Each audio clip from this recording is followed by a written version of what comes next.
Hello, everyone, and welcome to another episode of Big Sam's Long Balls podcast, where Liverpool have dropped more points again, more points to a team that is in the relegation zone this season. I don't know what to say. This is the day after the game. Watched it last night. Had time to rewatch certain bits. I don't know why I bothered rewatching certain bits. Gather my thoughts. Be nice and calm. What do you say? Like, genuinely, what can you say about that performance last night? It was appalling. It was everything that was very, very similar to what we'd seen a week ago away at Nottingham Forest.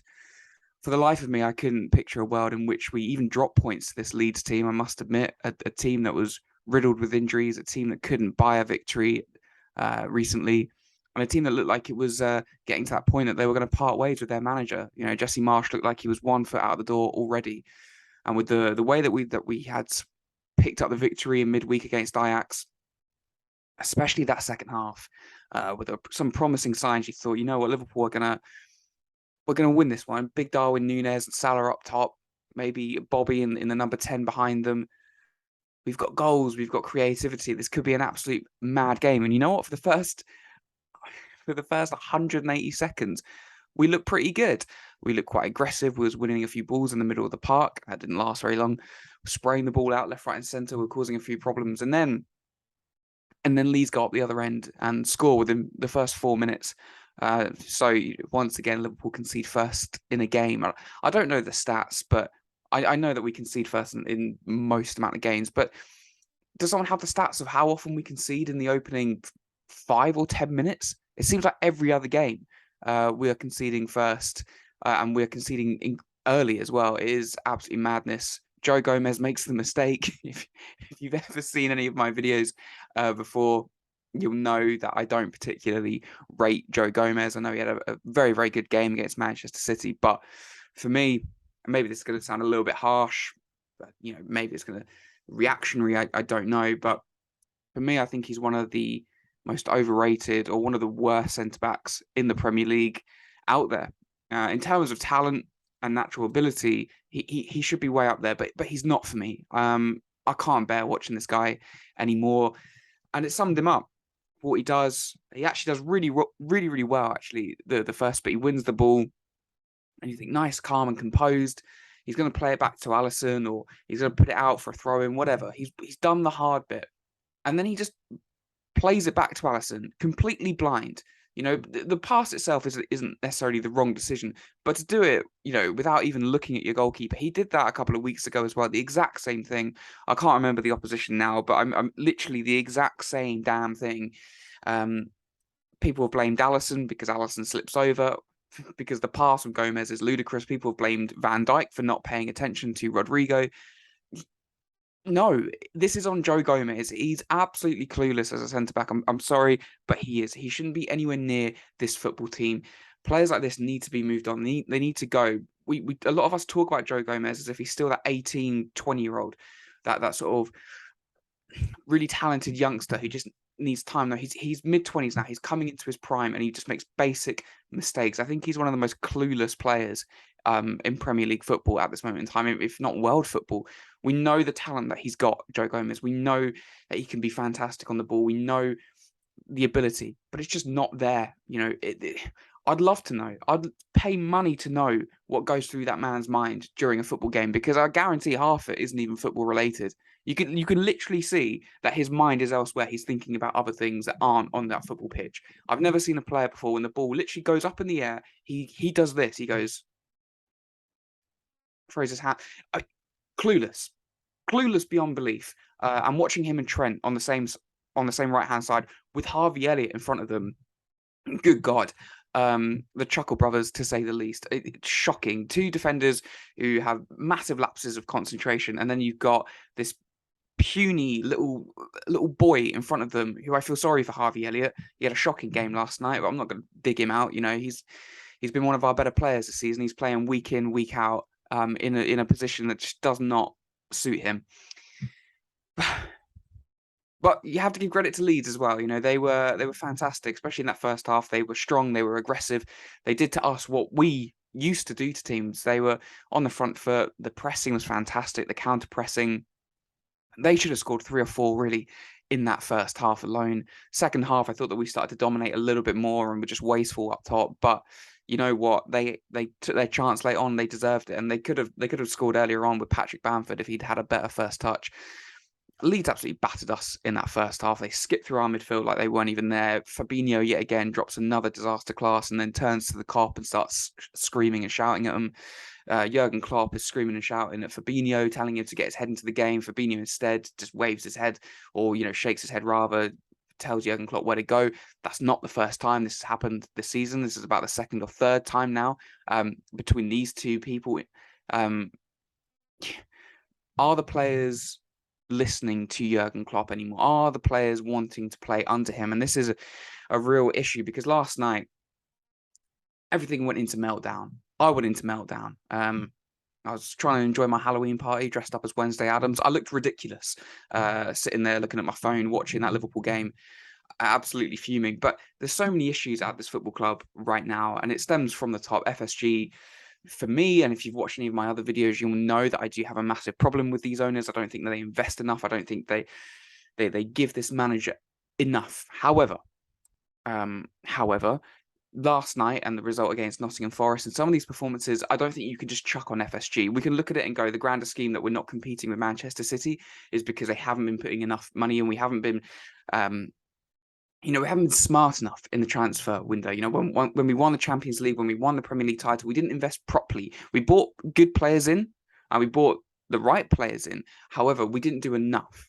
We needed to do more. We needed to be more active regularly. It's something that Sir Alex Ferguson himself used to say, or I give a prime example back in 2013 or whenever it was, or 2012. Manchester City win the Premier League for the very first time.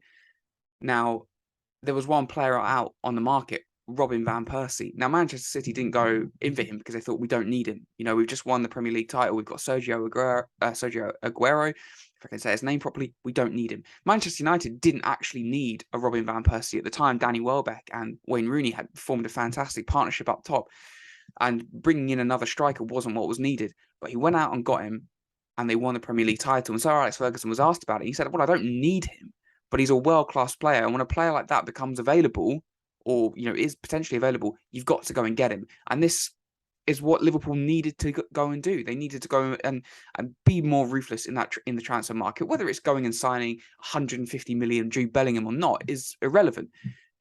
We were so brilliant in the transfer market for years and years and years because we bought a Fabinho from absolutely nowhere. We bought a Wijnaldum from absolutely nowhere. So on and so on. Sadio Mane from Southampton. We weren't spending buckets and buckets and buckets loads of money because we couldn't compete with Manchester City or Chelsea or Manchester United or the Real Madrids of the world. And that's absolutely fine. And I can accept that. If we're not going to sign Jude Bellingham this summer, yeah, it would be frustrating, but I can accept that.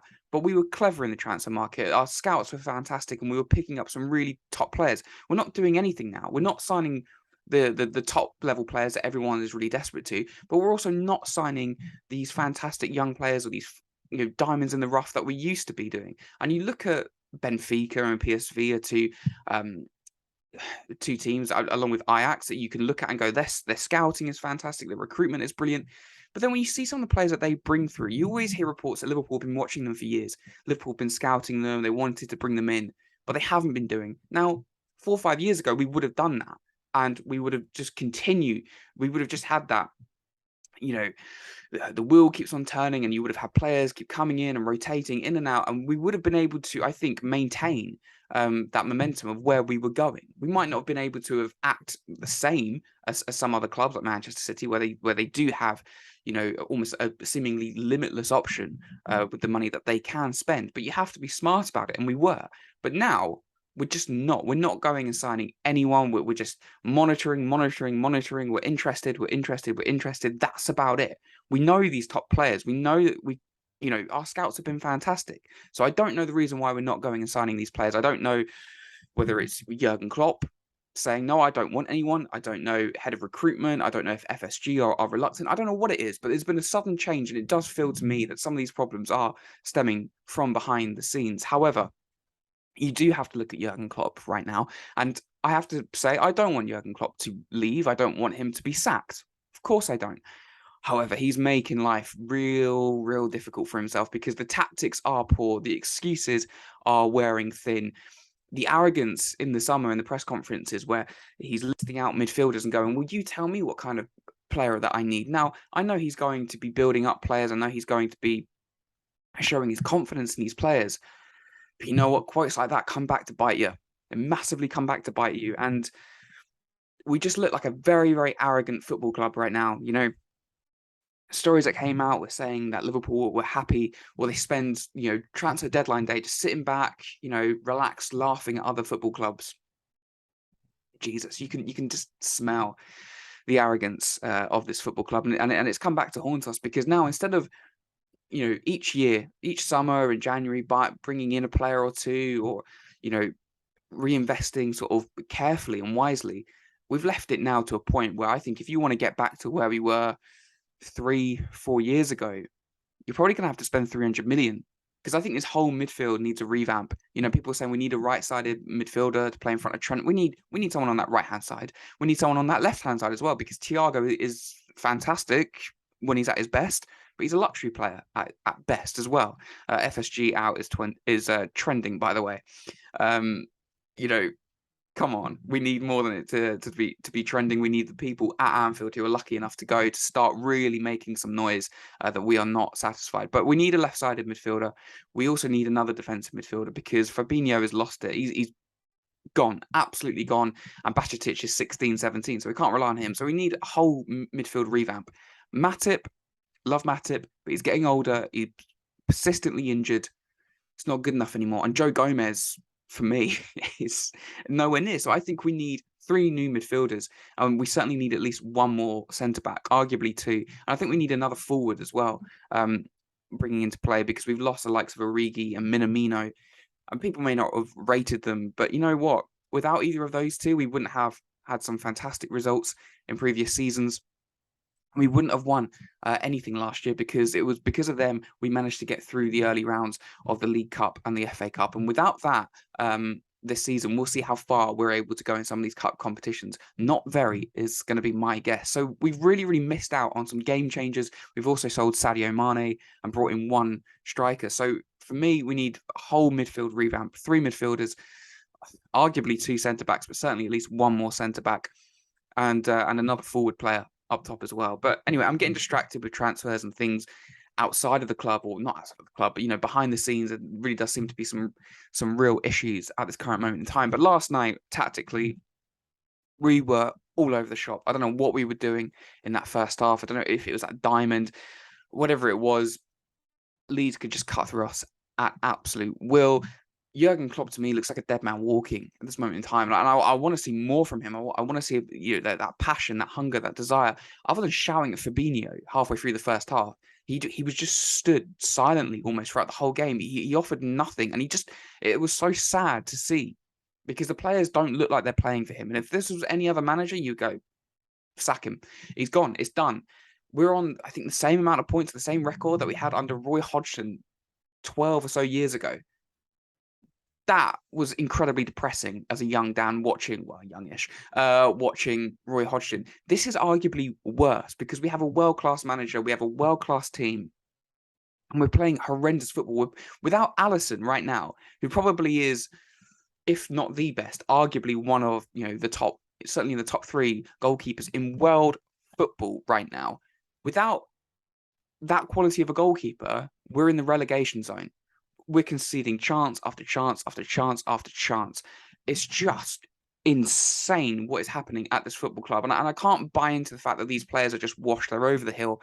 Because a few months ago, we were vying for the quadruple. We were 1 point away from winning the Premier League title. We were, we got to a Champions League final. How have we suddenly gone from that to being, relegation form? It's shocking. Absolutely shocking. And to me, that suggests that, things are happening behind the scenes. Losing Sadio Mane was a big thing. People keep saying Mane carried this team. I think that's too easy. But what he was a big character. He was a leader on and off that pitch, certainly in that locker room. And we've missed out. We've lost Divock Origi. We've lost Minamino, game changers. We brought in Darwin Núñez. a very up and down sort of player. I thought last night he played okay. He was less chaotic, which was good. But you know what?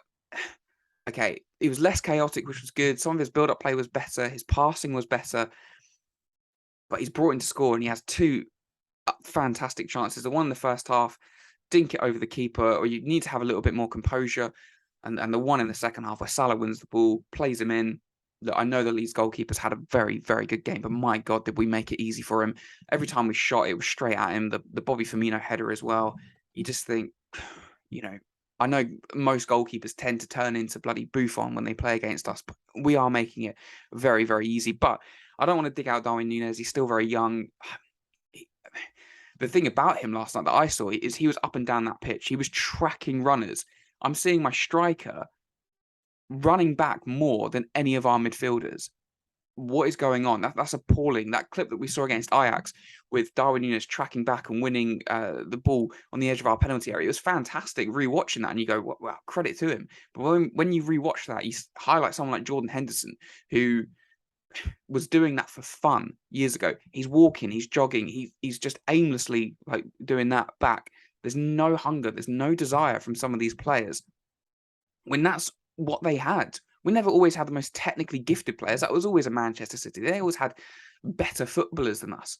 But we had athletes, hungry, so much desire from our midfielders. That's what we had. And that's completely gone right now. There is no athleticism. There's no strength. There's no desire. There's no intensity to this team whatsoever.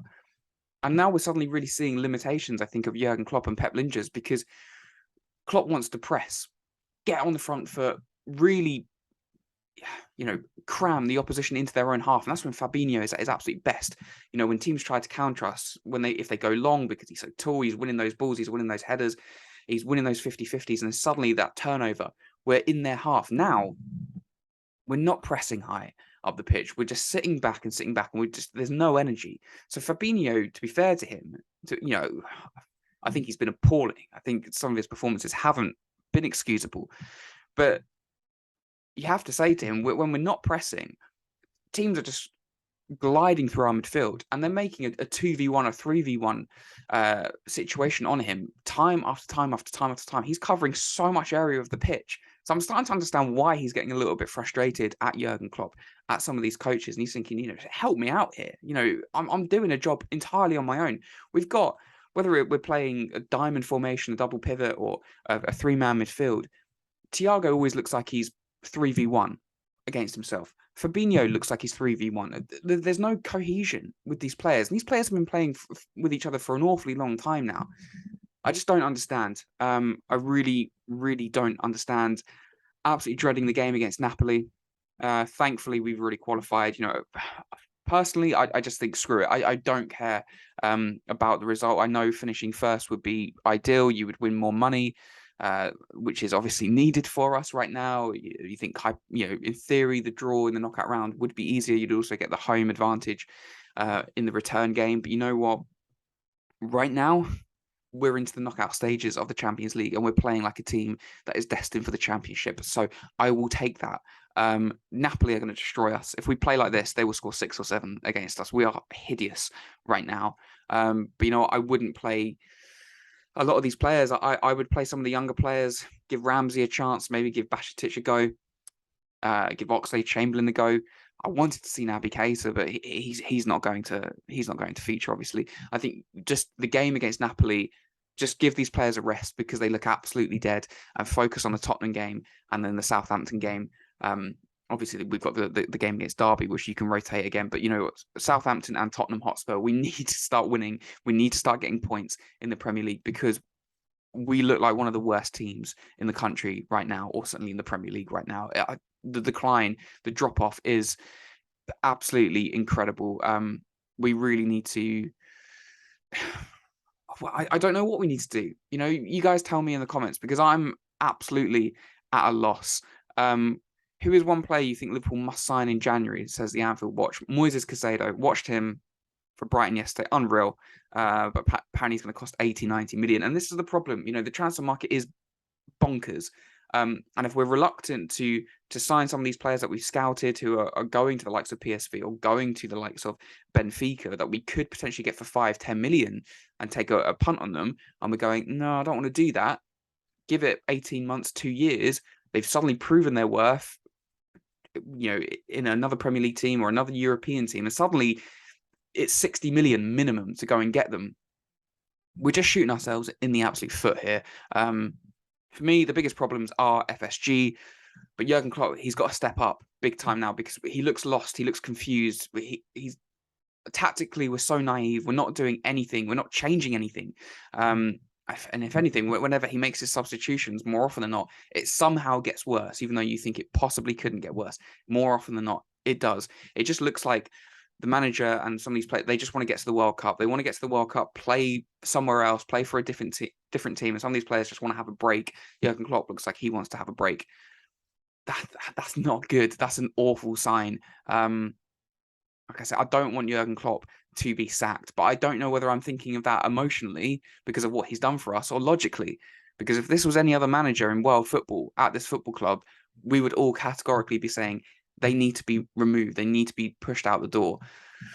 Don't know what the case is right now. It really feels like something behind the scenes is happening at this football club. I hope not. I hope we can really get back to where we were. Everyone's singing from the same hymn sheet. We just look like a bunch of poor individuals. But you know what? The only way is up, if we look at it optimistically. But yeah, a credit to Leeds. They were fantastic yesterday. Fully deserved to win. Van Dijk has lost his record, but to be honest, I really don't give a shit about things like that. With the season that we're having, it was always going to happen anyway. It's just a shame that it happened with such a dire performance. Yeah, I don't know what we need to do. I think FSG have to step up. They've got to back this manager. They have to spend big in January. They have to, and I don't care whether it's Jude Bellingham. Really don't care at this point. Just need to go and make the right signings. We need to have someone in that midfield who can offer a bit of athleticism, because if the opposition midfield have the capability of putting one leg in front of the other, we're absolutely done. So yeah, trying times for this football club.